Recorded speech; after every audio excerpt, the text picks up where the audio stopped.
Well, put you in a warmer room, lights on and everything. But after looking at the game film and seeing what we did, we got off to a bad start, and we looked tired. We didn't look like we were moving very good. We didn't do the things that we needed to do. I don't change any of my opinion. Our bigs did not play very well. And that created some problems that you wouldn't see, like stepping up on ball screens and doing things that our coverages were made that we're trailing things, but our bigs are supposed to be stepping up. If they're not there, guys are getting some shots, and yet if you look at their two stars that we had to defend, we still did a pretty good job on them.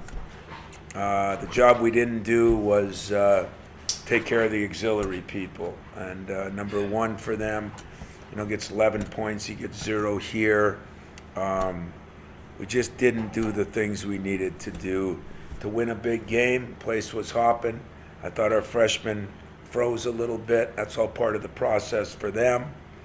But in general, coming back like we did showed me a lot with both Cassius and McQuaid in particular. I thought those two guys gave us everything that they could give us. I think, missing Josh, of course, is a problem, but we've kind of adjusted somewhat to that. But Kyle's absence really created an issue as far as guarding Klein and what we had to do there. So we tried to manufacture some ways that maybe didn't work out as good for us. This week, exciting week. We get a week off. We get some practice time. We get game day coming here, which is exciting to me. Those 4 guys have been really good to me. They're good guys that have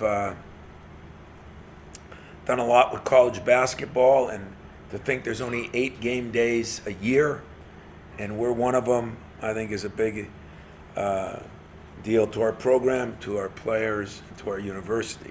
I hope and figure that we're going to have an incredible crowd Saturday morning. It's the 5th time we've hosted game day, which is the most of any Big Ten school. We've been involved with 9 game day deals, which is pretty good, and that's a privilege that I'm proud of, and that they keep coming back. With Korth, Seth, and Jay have been good friends for a long time. Jay Williams, of course, a player, and Reese having his Flint connections. I think they look at this place as a neat place to come back to. So I hope to see all the students and fans out there on Saturday morning, and I hope even more they're there on Saturday night, because Indiana will come in, been a little wounded. Ohio State did that at Nebraska and went and got a win. With our injuries, we're not feeling good about anything as far as comfortable. We'll feel good about being 9-1 at the break. Do feel good about where this team has come offensively and defensively for the year. I think there's been a little bit of a letdown here with our offense because of 2 key 3-point shooters missing. But we're going to try to work some things out this week to do a better job on that. So closing, as far as this week goes, I'm going to practice hard today on us, something we just don't get to do enough. Doug Wojcik, having him back has helped, because he's reminded me that, where everybody says, well, you should do it like you did it before, how we practice, how hard we went, the war game, all this stuff. But the schedule in the Big Ten doesn't allow for that anymore. Times have changed. They've compacted everything. You just don't get the prep time for each game anymore. And so that's created some problems that I got to do a better job adjusting to as a coach and get that through to our players. We do have a couple guys sick. I think Nick Ward's got the flu. We had our video guy couldn't even be at the game. You probably heard, to add insult to injury, we get to the plane on Saturday for a 38-minute flight, get back early, and plane wouldn't start. I think those aeronautical geniuses, those astronauts at Purdue, put a double whammy on us. And so we bust back and got back late at night, and that didn't help. riding in a bus with a couple guys that were real sick. And so hopefully we'll get through today. We'll get all healed up. Got a little rest yesterday, and be ready for the second half stretch run. Hondo.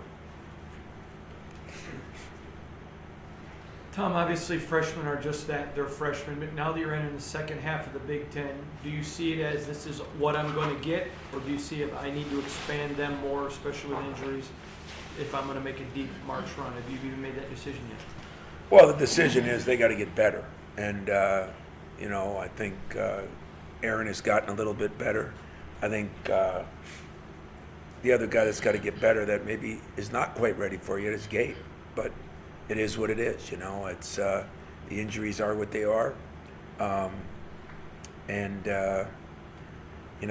there's 4 minutes of basketball players not playing right now out of the 200 minutes that we play, and so we do got to get them better, and that's what practice is needed for, and that's what today, tomorrow, Friday, Thursday will be for, to try to get those guys work on some offensive things. You're not going to get guys to be necessarily a better shooter and better this, but to understand things, they're going to have to spend more time. We're going to have to spend more time, because this is a good enough team, but we've been dealt a tough couple of blows, and we just, probably throughout a season, everybody goes through it. There's been teams out there that haven't had any injuries. There's still a long part of the season left. You look at poor team like Minnesota early had a bunch. Indiana had some early. You look at what happened in Nebraska and Copeland. I talked to Tim Miles Saturday or Sunday, and it was just criminal. I actually talked to the kid. He gave me his number because I hate when kids have season-ending injuries like that, and that's going to change their team a lot. So we just got to make sure we get the freshmen as ready as they can be. Maybe I'm going to look at, Bingham and which we call Thomas Kithier a little bit more. I don't know why our bigs, it's going to be a little. Nick's going to have to do some things defensively. Rebounds or cutouts. We're going to have to improve in some areas. And yet I say that everybody in the country has to improve, and that's why we're rated still top 10 teams in both our offensive and defensive efficiencies, which is probably we've been more solid there than any team I've had. Which doesn't really add up, but it is what it is. The facts are, at least the analytical people say that. My eye test doesn't always feel that way, but the analytics do. So we got to get them better. You mentioned about the bigs and the issues they had. It seems like was that more of a one-game thing with them right now compared to? I haven't liked the consistency. I don't think Xavier's played quite as well as he's been playing. Kenny's been playing pretty well, and Nick's been a little more inconsistent on, he's been really good, and then he's, a little bit less consistent. But you got to understand, when you take a couple of cogs out of the wheel, if you remove 5 spokes from a bike, the wheel doesn't work as well. And whether anybody wants to hear it, I don't really care. But we took 2 of our best shooters out of the lineup. So they're going to guard Nick different. They're going to guard Cash different. Duke lost a guard. They've got more talent than Carter got liver pills. And they struggled in the next couple games, It's the way it is. So some of Nick's things that happen with these guys are because other people are out. Quarterbacks aren't as good if they don't have the best receivers or the line blocking for them, as we learned last year. We don't want to deal with it. We don't want to talk about it. We don't want to make excuses for it. It is a reality. And the reality is people can do more to Nick when we don't have those 2 shooters. So we got to devise a couple of new ways to do some things, and we got to get the freshmen to become better shooters, and we got to pray that we get some of those guys back. Tom, you mentioned the efficiency numbers offensively, and they might have been. I'm not looking at the whole year. They might have been better earlier, but number one, how have they been able to stay so good missing guys like that? And you feel like it's starting to go down a little because people maybe now are adjusting, saying, well, yes, I have these guys. Yes, I do. I think that's a very good point. one of the few very good points you guys come up with. Just kidding. I do think that is it. You know, I think it's amazing that we could lose McQuaid for 4 games, and Kyle for I don't know how many now. How many is he lost? 4 or 5? Huh? No. Josh 7 and 8 and Kyle 3 or 4. You know, and then when they're back, you know, they're not always the same. But that's all at one position. You know, kind of those wing guys that are all shooters. And, you know, we started looking at it. We were taking like 7 or 8 less threes a game. Well, Josh took 7 himself. And so those things, you know, you adjust to. Now, that doesn't mean we're going to fall on our face either. We just got to make adjustments to it. And we're going to have to learn how to deal with it and do a little bit better job of getting the ball around. That I think our defensive rebounding has to improve. And that has nothing to do with those guys. I mean, Josh is a good rebounder, and Kyle's a good rebounder. But that's where our bigs got to do a better job. They got to take some of that burden on, because then we can still get our break going, which I think has been very good and led to some of those issues. Now, teams getting a lot of rebounds against us on the offensive end bothers me, but I'm also cognizant that we've been defending so well in general that there's more misses to get. Now, I look at it as more opportunities to get our rebound and fast break, but the opposition, you know, if they're not shooting the ball well against you, they kind of take the chance, like I did early in my career, and say, let's make the missed shot part of your offense and go and do that. So I think people are adjusting, though, a little bit, but we're going to adjust this week, too, because we got some time to do some things. We talked a little bit in the past about playing Cassius more off the ball. Is that something that you could look into more, where even if he's playing the same minutes, does allowing him to do that, does that save him a little bit when he's on the floor, or does that all come back to Foster, I guess? Is that something you're considering right now, or is that not a solution? You know, I don't know how to say this the right way, so I'm going to just say it as bluntly as I can say it. We had 5 freshmen that we got. And we think all 5 of those freshmen have a chance to be very, very good players. They didn't come in as McDonald's All-Americans. They weren't coming in as people that we thought we were going to play immediately. Almost none of them. We had 8 guys deep. We thought we'd get some help from a guy or 2 here. We knew Marcus Bingham had to gain 30 pounds, you know, maybe to get into a uniform. You know, we knew that. And we were fine with that. We understood that Gabe had to do the same thing, you know. We really understood that about Foster. And it's been an adjustment for him. He's a smart kid that's going to pick it up. And if I say it wrong, then you think I'm giving up on a guy. Make sure you understand I'm not giving up on anybody. I mean, Cassius Winston, Draymond Green played 11 minutes a game as a freshman, you know. We would have probably played McQuaid at the point a little bit more, especially against certain teams. We don't have the luxury of doing that because the other 2 people at his position are not there. So Cassius is going to turn into an Iron Man. What I was most impressed with Cassius is as the game wore on and he wore down, he became stronger. That is a great sign for him, that he is maturing and getting better in areas. Is it perfect case scenario? No, it's not. But that's what happens when you have injuries, guys. It's something you can't predict. And nobody in America has the depth. If Duke doesn't have it, we're not going to have it. Nobody's got it. You know, Kansas loses a great big man, not necessarily a lottery pick or anything, but they don't have a lot of depth there. They had other players. All of a sudden, they've gone to small ball. You know, it is what it is. So, you know, I get calls yesterday of people, you know, jumping off parachutes and people, you know, worrying about the season coming to an end. I mean, we lost the game. You know, we really do got to deal with some reality here. And the reality is we got a damn good basketball team and really good guys, and they're a fun team to watch. They are efficient on offense. They're efficient on defense. They've been more than adequate rebounding team. And we're going to get better. We're going to get better. Now, depending on what happens with these guys, it creates a problem that we're going to have to deal with and make adjustments to. But I can't just play guys that aren't ready to play. I can't play a bunch of them. I can't go in hostile environments. This thing is a process, and I like where we are. Sure, I wish we didn't have the injuries, but I like the players we got. I like the adjustments we're trying to make. We're not going to be able to do everything. So we're not going to be able to play Cassius off the ball a lot. Certain teams we might be able to a little bit more than other teams. But all 13 guys that are on scholarship are not ready to play their first year. And that's just the way it is. And that's never going to change in a million years. And so I think right now Foster's making some improvements. Kithier's a kid that made some improvements. We're trying to get Marcus Bingham in there, but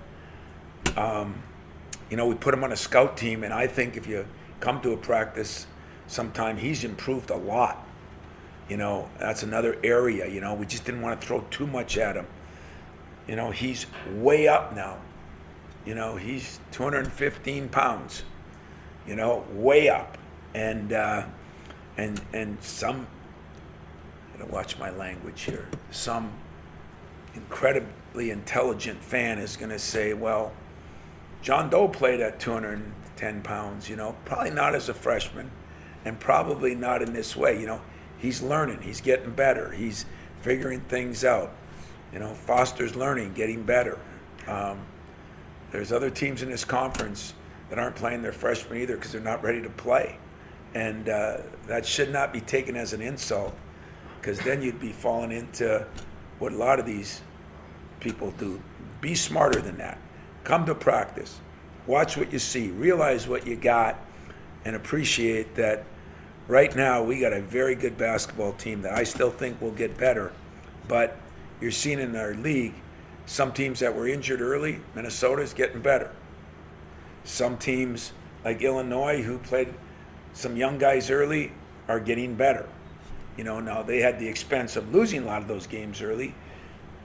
We played more young guys than most are playing, but it's not at the level that you need. So I just feel good about where we're at. I think this thing is disappointed in that last game because I think there were some effort-related things that we didn't do. Now, was some of it fatigue? Was some of it this and that? I don't know. I really don't care. But I'm proud of what this team has done so far, and I'm excited about the second half. I'm excited about today because I want to practice my tail off today. And I'm going to get those bigs that nobody's getting 16 offensive rebounds against us again. Or we're bringing the helmets and pads back out. D'Antonio must steal some from them because we're not doing that. There's certain anchors to this program that aren't going to change. And we're gonna straighten that out, and we're gonna move forward. Is the resident germaphobe among the media tour here? I'm wondering, do you have a situation with the flu or anything like this, and you're in a sport where everybody touches the same basketball and all that stuff? Like, how do you handle that over the years? Do you have guys not sit on what's the court? Well, we had Deli. Deli, my video guy, was sicker than a dog, and you know what we did with him? We made him get his own hotel room, and then we took him to the game. We put a mask on him, and then we let him sit in the locker room during the game. We wouldn't even let him sit on the bench. And then, because of the damn weather, we spent 5 hours on a bus, and Nick Ward is sick today. And I think we got a couple other guys that are sick, and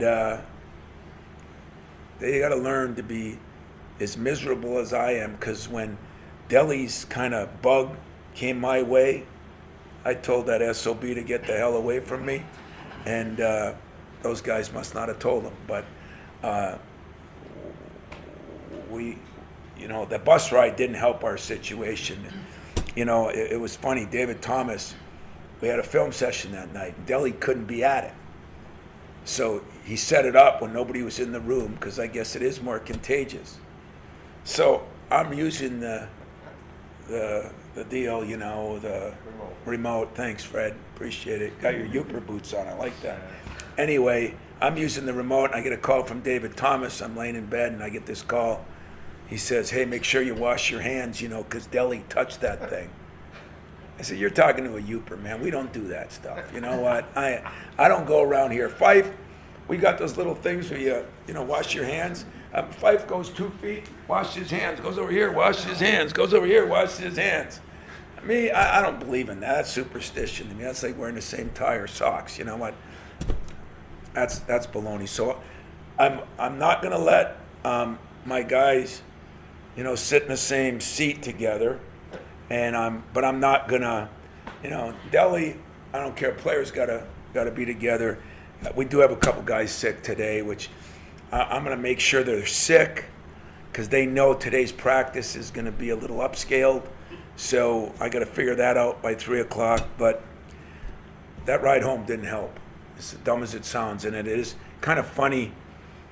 You know, you're asking that question because it's probably the part that you do appreciate that fans don't. You know, guys get hurt, guys get sick, guys have struggles, and it affects how they play sometimes. And so we're going to find a way to get them all healthy, but this is a big week for us to get better because the schedule is so bizarre that everybody's, not Michigan State's, everybody's, you just don't get the time. And I think that's hurting us. I think that's something that I'm definitely going to look at and talk to people about. I do think we're crunching games together too much. I'm going to go back several times. Do you have any idea when you share it all what exactly is going on with Josh to make out of these games? You know, guys, I don't mind you asking, but I think you know me pretty well by now. And you've asked the same question, Kyle, probably every day, because you got some boss telling you got to get the answer. And I don't blame you for that. But if I had the answer, I promise you, you'd know. I don't know what's wrong with Josh. He's got a problem in his ankle that they've been x-rayed, MRI'd, CT'd, PW'd, FW'd, NW'd, I don't know what other things. I'm not a medical guy, but every possible, we've sent him to a specialist. He's gone through everything he can go through, and the only thing I can give you is there is questions whether a stress reaction occurs that doesn't show on all those things, you know, and whether it's cartilage, whether it's not. And we have taken more pictures. I told you we're hoping to know something this week, but I told you some of that last week. He did start working out last week. He got a little sore. Is that little sore because he hadn't done anything for a month? I don't know. And I don't mind you asking, but I'm not like some of those guys that hides injuries from people. I don't think I am. If I am, you know, here's a good one. Kyle's got a bad back. I don't know what else to tell you. You know, the guy jumps on the floor, he falls on the floor, he plays harder than anybody I've ever had. So I think he's going to have a bad back the rest of the year. Because I don't think a bad back, like I've never had a lot of injuries, but a bad back is not a good injury to have. And yet that's as tough a kid as I got. So I'm hoping that by the end of this week I'll have better information on Josh. We had to let it settle down. You know, they gave him some kind of medication. It's supposed to take a couple of weeks. We kept him in the boot. We did with the specialist. I guarantee you one thing, I'm not as a specialist, but we have had him to specialist. The kid's been in good spirits. Of all the guys on this team, there's not a guy I feel worse for than Josh. You know, some guys love the game. Some guys like the game, some guys love the game, and some guys are obsessed with the game. Josh is obsessed with the game. So all I would say is tell your readers or to tell your bosses that you've done your job, and I'll make sure everybody knows every media guy has done their job. So those guys that are sitting behind the desks, you know, not appreciating how hard it is to do your job and ask me these questions, they've done their job. And this coach has done his job, the trainer, the doctors, and Josh has done his job. Everybody believes in some other thing in their world. I believe in one that I think it's in his hands, and it's not in my hands. So I'm not frustrated that you keep asking, because I think you guys have been cool about it too. I'm frustrated that I don't have an answer for you. And hopefully I do, and hopefully when I do, it's a good answer. But we're to the point now where, we've had to play a lot of games without a guy that was averaging 17 points, was my best defensive guard, and becoming a better rebounder, and one of my most experienced guy, because he started every game since his freshman year. And I think the story should be what an unbelievable job these guys have done to weather that storm without a player of that caliber, and let people know that that isn't easy to do. And those players, not the coach, those players have done an incredible job of missing their best leader,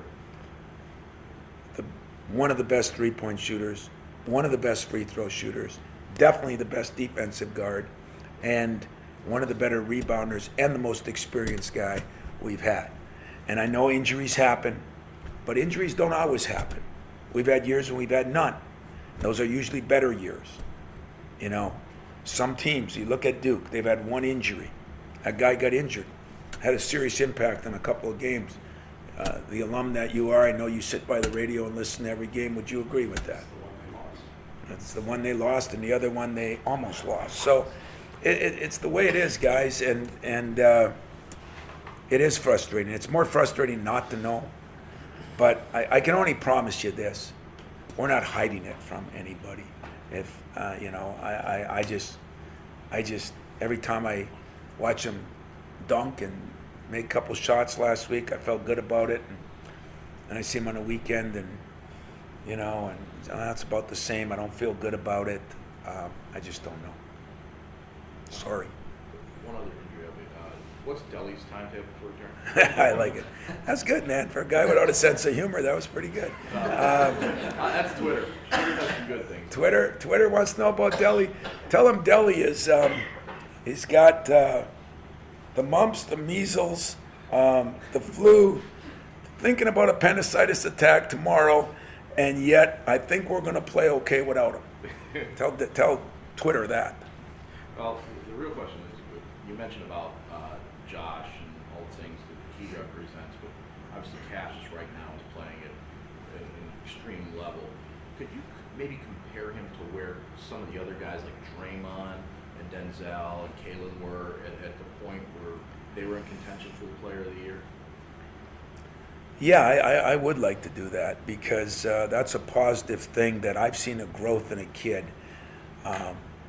You talk about exciting. It's exciting to see a kid grow physically, mentally, maturity, and skill-wise. And he's always had certain skills. I can't take any credit for those skills, the knack that he has, the little flip shots, the ability to pass the ball. But I think his strength, his conditioning, I think his ability defensively, his ability to push the basketball on a regular basis has improved dramatically in the last year. And I think I think there's some good players in this league. I think we just played in front of a great player. I love Carson Edwards.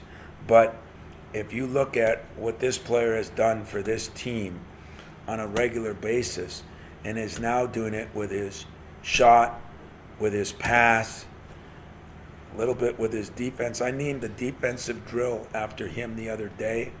We have the Charlie Bell, we have the this, we have the that. And I said, if I told people 2 years ago that I was naming this after you, they would think I went certifiably insane. And we all laughed, but he is getting better defensively. But his conditioning, he's got a little tendonitis in his knees because it's just the way it is. And I thought the effort he gave the other day took him to another level, because with other people not playing as well, with the chips down, with the crowd on him, with all the things, he rose up. And that's what Player of the Year type candidates do. They take their game to another level when things aren't perfect. And he's still a guy that would just soon make a pass than make a shot, but he's kind of figuring out when he has to do certain things and when he doesn't. And we have moved him around, like your question, a little more than you think. He's still at the point, but we might bring him off things a little differently, and we're going to have to continue to do that. But they're all dogging him now. They're all coming at him. and he's just rising up to the occasion, and he's doing it with an incredibly humble approach, which is Tom-ish and Miles-ish and Josh-ish, and I think it's just another area that Cassius is separating himself from not only a lot of players that played here, but a lot of players around the country.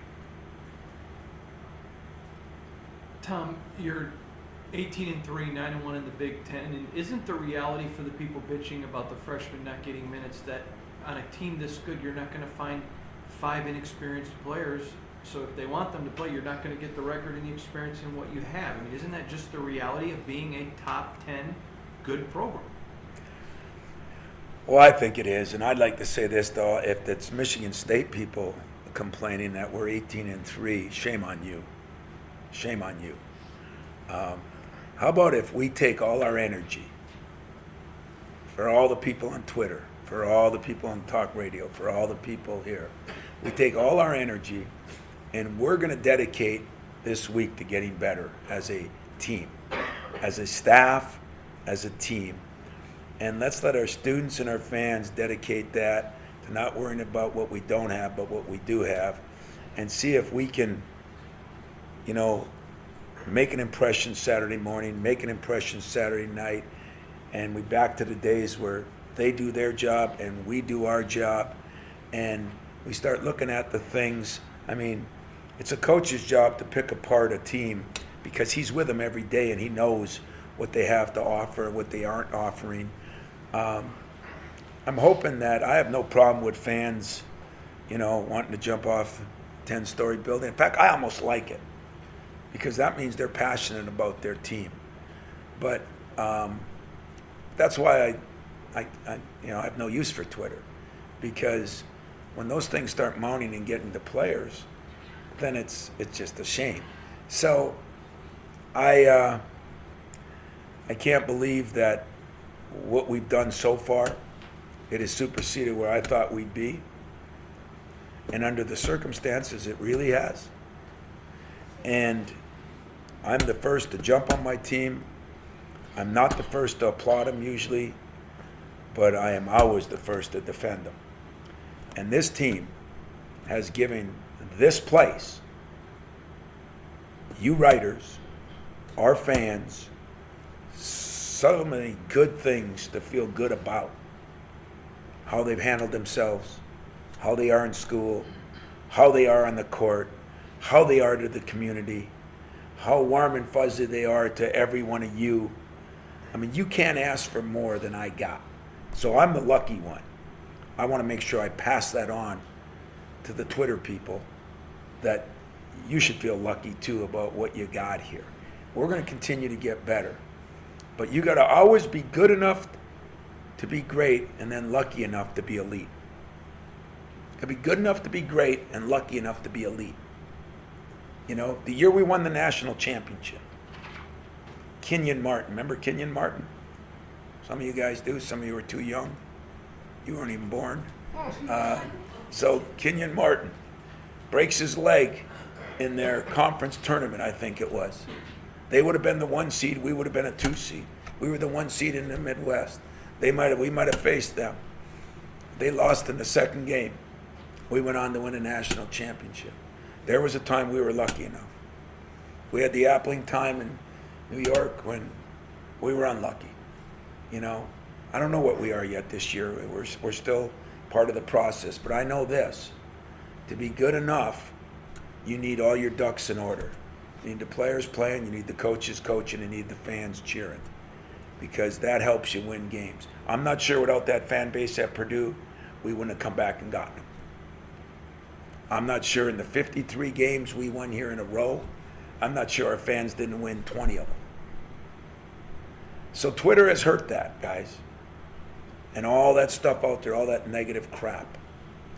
But if somebody's disappointed, whether 19 or 18-3 and what we've done, my phone number is pretty public, right? I mean, you all got it.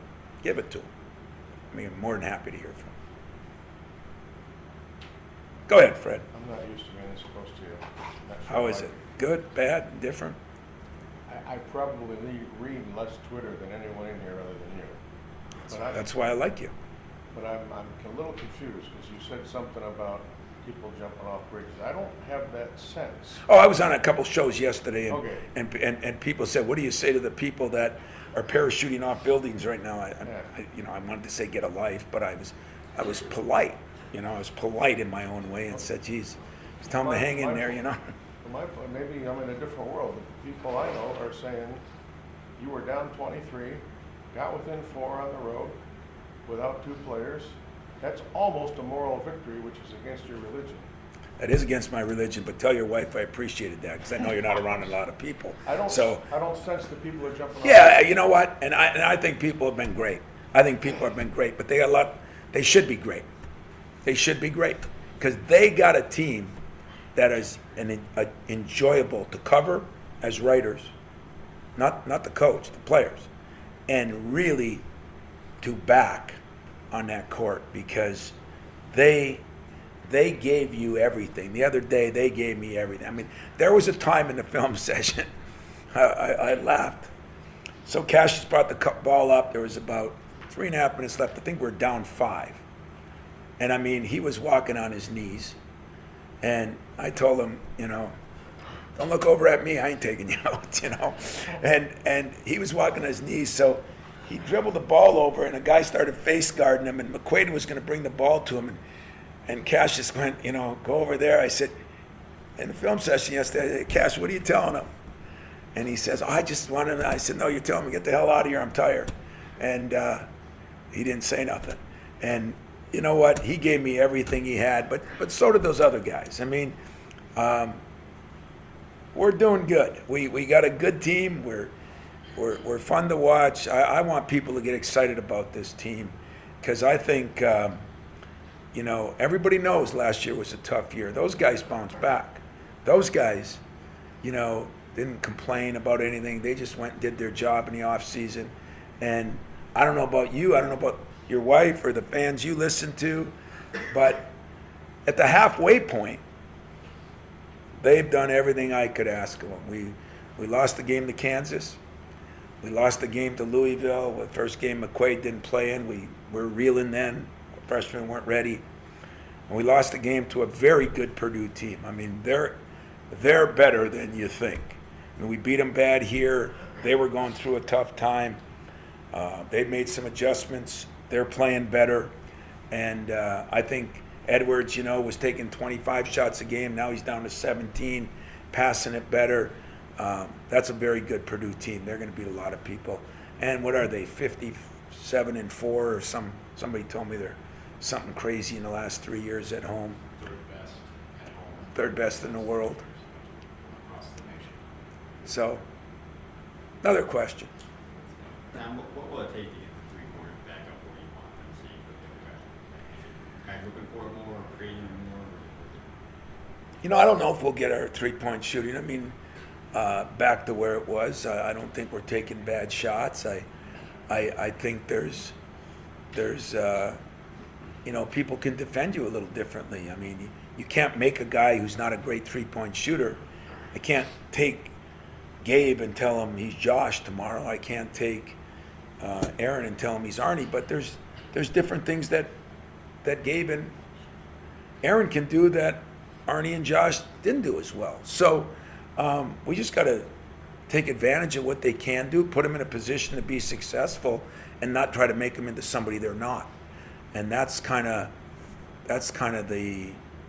what the week will be like. And we think we got some ways that we're gonna improve some things. We really do, and we'll see if it works. And I say all that. I mean, we shot 60% in the second half against Purdue, and we played pretty well in a lot of that game against Iowa. And what you also got to realize is these guys have been on a brutal stretch. I mean, 6 out of 10 games were on the road. The first half, we played those 4 out of 5 on the road. We played 3 in a week. I mean, those things aren't easy to do if you're completely healthy. So other teams are going to have to do it too. We'll see how they fare. But that trip to Iowa and then come back and then leave right away for Purdue, it doesn't leave a lot of time for practicing when you got to get new guys more involved in the schemes and the things you're doing.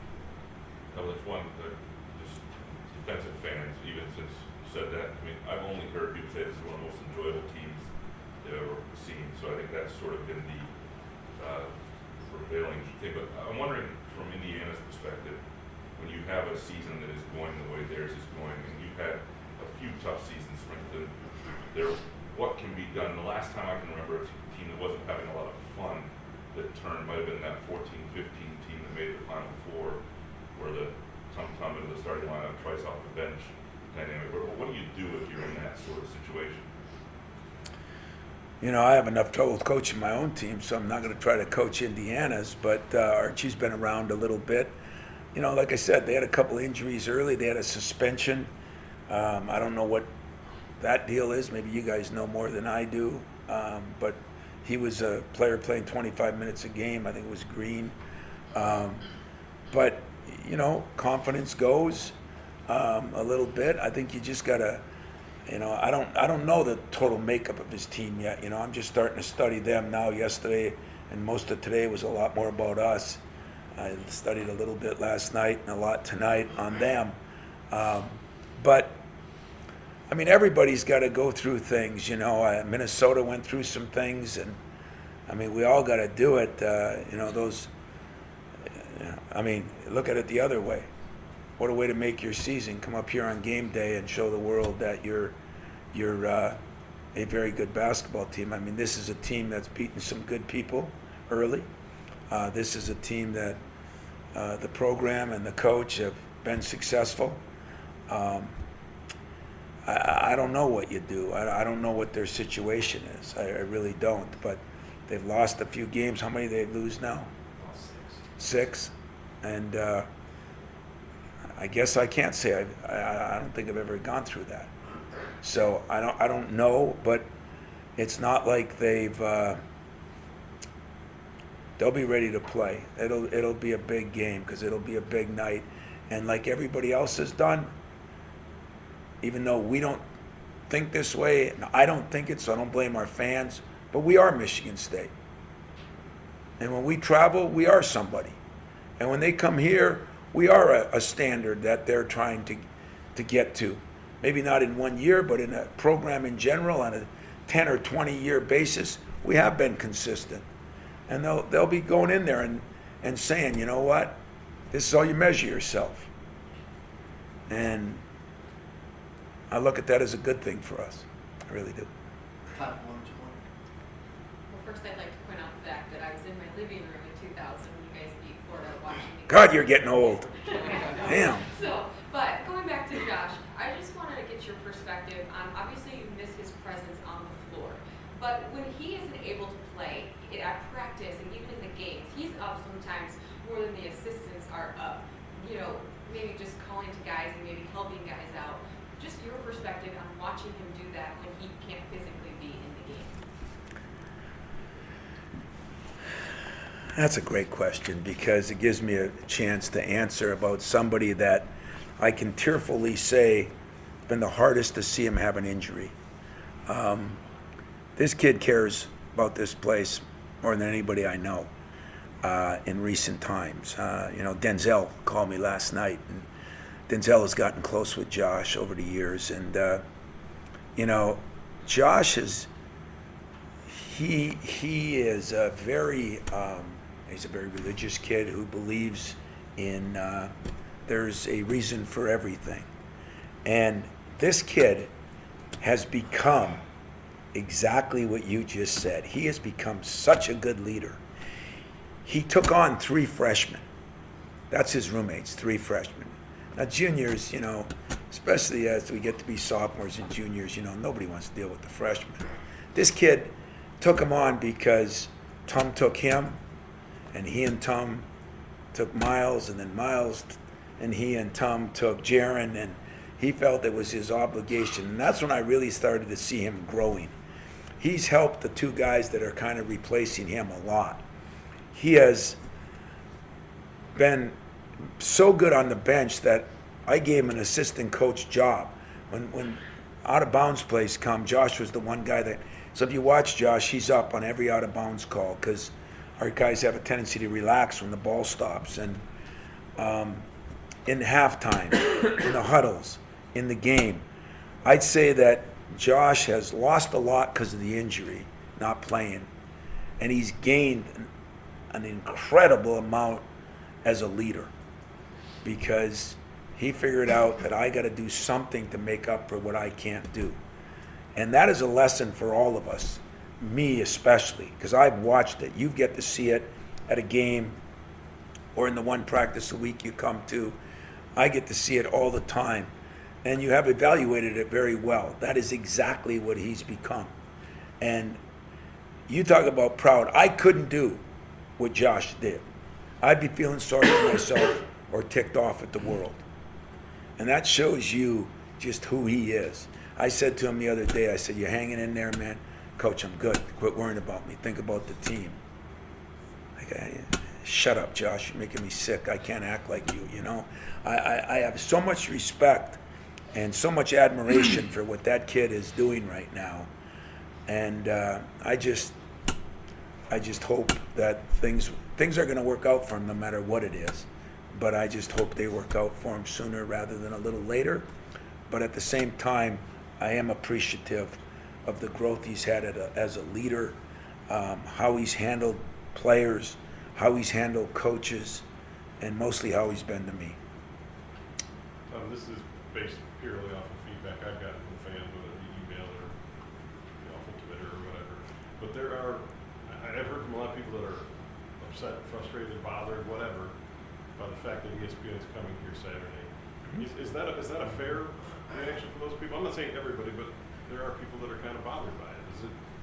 Do you understand why they're disappointed? Yes, I do understand. I'm not going to talk long on the subject, but I just want you to know that there's parts of every organization. There's different parts of maybe your industry. I hear you guys say to me a lot, you don't feel this way, but somebody else in the office feels this way. Jay Williams, I've known for a decent amount of time. Reese has been a pretty good friend for a while, but Jay Billis and Seth Greenberg have been friends of mine since I got into coaching. And that entity of college basketball is Michigan State University is Michigan State University, I didn't deal with the Nassar thing. I had nothing to do with the Nassar thing. It got lumped in. I think sometimes things they deal with gets lumped in too. I look at it this way, guys. Part of the healing process of anything we do is you have to figure out what's right and what's wrong, and people are going to reach out to you in different ways, and I think this is a great thing for our fans and for our university. I think it's part of the healing process. I really do. And I think the best way we can show that is the support we give our players on the floor, our program. And I think our university is going to do a good job. I don't look at that as, this is a delicate subject. This is a no-win for me as far as talking about it, which I shouldn't do. But I'm the leader of this place right now, of this part. And the leadership in me says that whatever went wrong, there were a lot of people injured, hurt because of it. And then you have to heal. And for me, this is part of the healing process. And ESPN coming here and their basketball part of it and their show that only goes to 8 universities in the country a year, I think is a privilege that we hopefully will take advantage of and continue to heal, continue to mend wounds, and that's where I'm at with it. And everybody's got their own opinion. I'm asking you to take a look at mine. And, you forgiving and forgetting and dealing with things is part of life. And, there'll be a lot of people that feel differently both ways. And I give you how I feel. That is strictly how I feel. If my fans don't feel that way, or our fans, everybody's got to do what they got to do. But I'm telling you this, that I think it's our opportunity to show the world that there were some mistakes, I guess, made. There were a lot of people that paid a lot of price for those mistakes. It doesn't make everything perfect, but it does mean that we're trying to move forward and heal and show people that this is an incredible place. And that's what I'm going to do. Appreciate the question, and I hope you appreciate the answer. Similarly, but more back to the team right now, what they went through, we're not going to understand that a year ago. And I know you've talked a lot about, that being a big regret. And this is kind of a delicate question as well, but do you see any benefits from them in their resiliency and resolve right now that was maybe built during that time a year ago? It's a good question. I'm not sure I've looked at it, but I think anytime you go through difficult times, tough-minded people, find a way to use every situation. Josh has taught me, coach, I'm not playing, I'm going to be a better leader, People look at times that they go through, and we all felt for the survivors. We all felt for the people that went through some hard times because of an individual. I don't know if that resolved. I know this. I know it was hard on the players last year, and I don't think they're looking at it like in a revengeful way or anything. I think they're looking at it as, boy, the world can change like that. And so let's take advantage of every minute we're breathing, and every minute we're doing something. Let's do it to the best of our ability. And you know what? That might be a hell of a question to ask a player, because it's one area that I can't dive into their heads. But I know this. There has been some resolve with this team. There has been the ability to fight back. There has been the ability that not in one of the 3 losses or any of the big wins that we've kind of gotten stronger. We've kind of fought our way through it. And I take my hat off to my players for that, not my staff or not myself. Tom, on a different subject, after the Purdue game, you said that you expected a week of hell for the Big Ten. How is a week of hell different in 2019 with a 20-game schedule than it would be maybe at the beginning of your career? The beginning of? Beginning of your career. Oh, God, night and day. Geez, you kidding me? A week of hell now is not as much fun. David Thomas would tell you it's not as much fun. Ask him. I didn't say not as much work. I didn't say not as much pain. I said not as much fun. Because when you work at a level that is almost insane and you get rewarded, there is nothing you'll ever go through as good as that. We don't allow people to push themselves to the brink of exhaustion anymore. We don't allow some things that I think, hopefully I won't do with my own kid, because I think that's part of the process to becoming great at things. So a week of hell for my big guys, maybe that's why Nick is sick, is I'll still get him though. My week of hell is going to be, they're going to do some things that maybe they haven't been doing at a level a lot higher than they have been doing, but not even close to when you could really have fun in this job.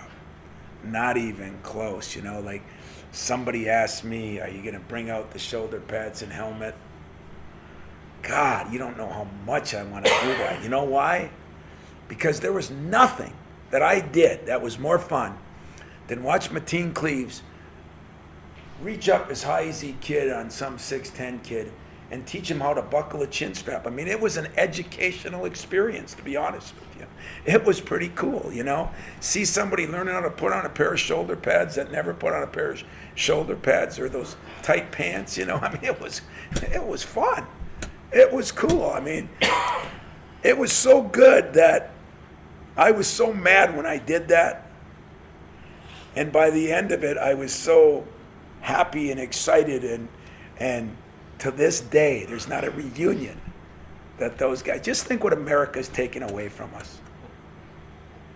You know, just think what these people are taking away from us. They took that away. So I'm gonna find a new way. Maybe I think what I might do today is I might tape some, what are those, cotton balls on their shoulders, you know, and maybe I'll put some glasses on, make sure nobody gets poked in the eye, and maybe I'll put them knee pads on them, you know, because that's legal. So maybe I'll put knee pads on them, and we can really have a hell of a party. We can really have a good time. And then watch David Thomas, or hopefully Mateen or Andre won't come to practice. I don't want those guys coming in there laughing at me. But on a serious note, that's a serious societal problem, that we're building softer people because we don't, not football pads, we aren't allowed to push people to where they need to be pushed to be elite. It bothers me. Patriots or Rams? Patriots, I told you, I did a thing for CBS Saturday that'll probably air, so I'll give you the sneak preview. I would never bet against Belichick or Brady, especially when there's a Spartan backup quarterback, Brian Hoyer.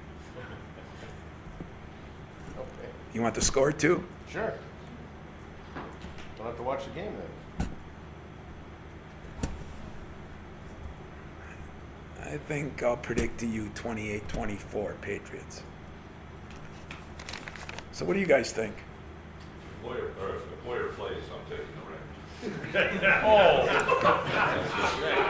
Aren't you a Michigan State grad? No. Oh yeah, that's figures. I'm watching the commercials. Huh? You're watching the commercials. You're saying that, let's see. You were born when Brady started playing, so I got everybody covered now. So who are you guys picking? Rams. Patriots? Rams? Patriots? Patriots? LA? Mixed bag of nuts in here, and I mean that literally. Thanks. Cashman? No, yeah, after, we'll have players after practice. Today. Today, I emailed her. You got smartphones, right? One.